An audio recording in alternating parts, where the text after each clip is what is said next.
Your brain still thinks everyone is watching you. Voiceover only. You walk into a room, and for 1 second, every head turns toward you. Your heart kicks, your face goes warm.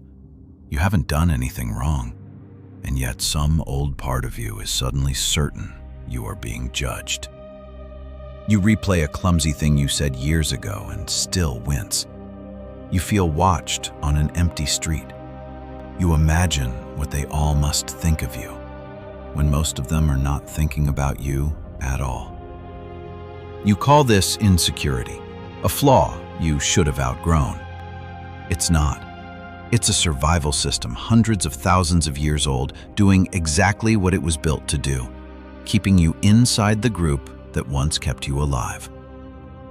Your brain runs on one ancient assumption it has never let go: that you live in a tiny tribe where everyone knows you, where your name is everything, and being cast out is not embarrassing. It's fatal. To understand why a turning head can spike your heart, you have to go back to the world your social brain was actually built for. For almost all of human history, you did not live among strangers. You lived in a band of a few dozen to 150 people, the same faces your entire life. The anthropologist Dunbar found that number written into the size of the human brain itself. Roughly 150 stable relationships, the limit of the tribe we evolved to track. In a group that small, there was no such thing as anonymous. Everyone knew what you did. Everyone remembered. Your reputation was the only currency you had, and that currency had a brutal exchange rate. A good name meant others shared food with you, watched your children, stood beside you in a fight. A bad one meant something far more dangerous than dislike. It meant people stopped sharing. It meant eventually you could be pushed out. And to be pushed out, alone, with no one to hunt with, no one to warn you, no one to keep the fire, was a death sentence. Slow, but almost certain. So evolution did something ingenious and a little cruel. It made the opinion of the group feel like a matter of life and death, because for 200,000 years, it was. It built an instrument inside you that never stops reading the room, asking one question beneath everything you do. How do they see me right now? That instrument is why you blush. Blushing is the one signal you cannot fake and cannot hide. An involuntary flag that says, I know I broke the rule, and I care. It's why embarrassment feels like physical agony over things that do not matter. The heat, the wince, the urge to vanish. That's the reputation alarm, screaming. It's why shame exists at all. Shame is the emotion that polices your standing, the gut-level punishment for anything that might lower your value in the eyes of the group. These feelings are not flaws in your character. They are an inheritance, a finely tuned status sense that kept an unbroken line of your ancestors inside the group and alive. The problem is the audience it was built for no longer exists. Here is how seriously your brain takes this. Neuroscientists put people in a scanner and quietly excluded them from a simple online ball-tossing game, shut out by strangers they would never meet. And the brain lit up in the same region that processes physical pain. The anterior cingulate cortex, the part that registers a burned hand, fired when people were simply left out. Rejection does not feel like pain by accident. Your brain routes social injury through the same wiring as a wound, because for your ancestors, losing the group was a wound. The worst one there was. This is why a breakup can physically ache, why being left off the invitation can ruin a week, why one cold look can sit in your chest for hours. It's also why we are so terrified of speaking in front of a crowd. Surveys keep ranking the fear of public speaking near the fear of death itself. People would rather be in the casket than giving the eulogy. That makes no sense until you remember what a crowd of staring faces meant for 200,000 years. Many eyes evaluating you at once was the exact shape of being judged by the whole tribe. One bad moment in front of everyone could cost you years of standing. Your body still treats the meeting room like that ancient tribunal, flooding you with adrenaline, drying your mouth, shaking your hands.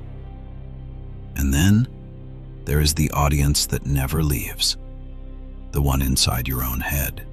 Because your ancestors could not afford to wait for real punishment, the brain built a simulator, an internal model of how others see you, running quietly in the background all the time.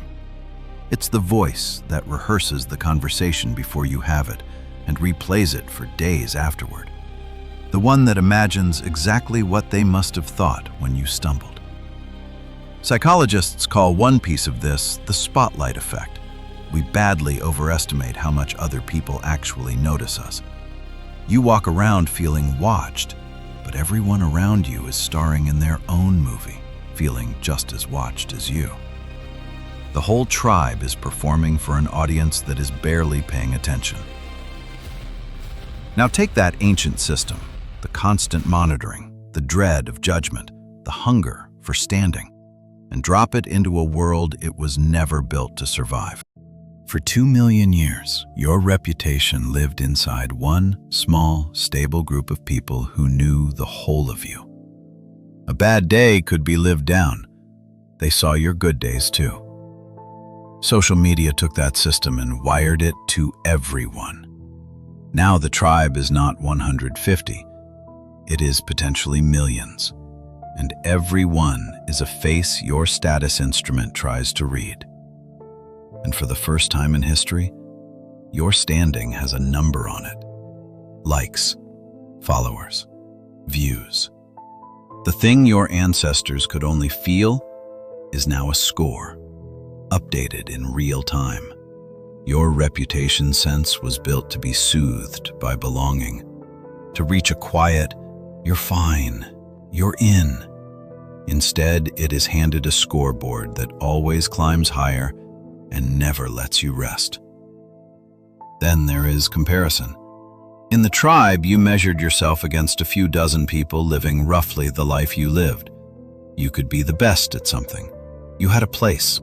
Now you measure your ordinary Tuesday against the single best moment of 10,000 strangers.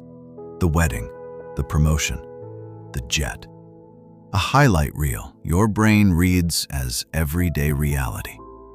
And the same instrument that once whispered, "You belong," now says, "You are falling behind everyone." Because that is the only conclusion it can reach from the evidence on the screen. Biologists have a term for this, a supernormal stimulus, an artificial trigger more intense than anything in nature, so exaggerated the instinct cannot refuse it. Like sugar to the tongue, endless comparison hits a circuit with no defense against it.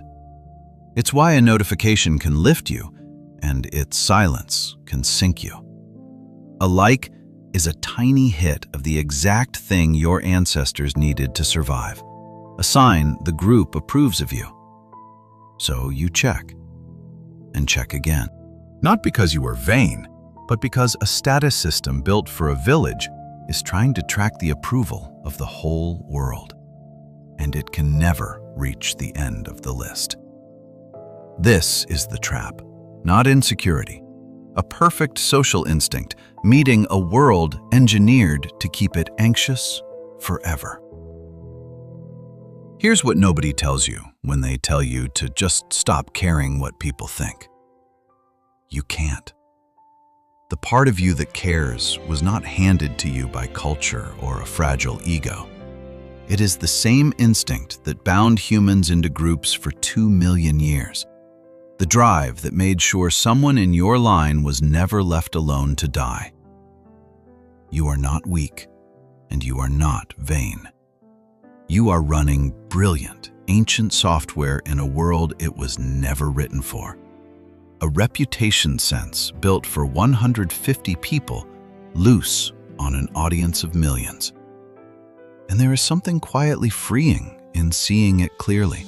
When the heat rises, when the comparison stings, when you feel the eyes, you can name it. Not a flaw, but an old, faithful system reading a room that got impossibly large. You can't switch it off. But the real tribe was never the whole world, just a handful of people who truly know you. That was the only audience that was ever real. The crowd is not watching as closely as you feel. Somewhere underneath, your brain still doesn't believe that. Now, at least, you know whose eyes you're really afraid of.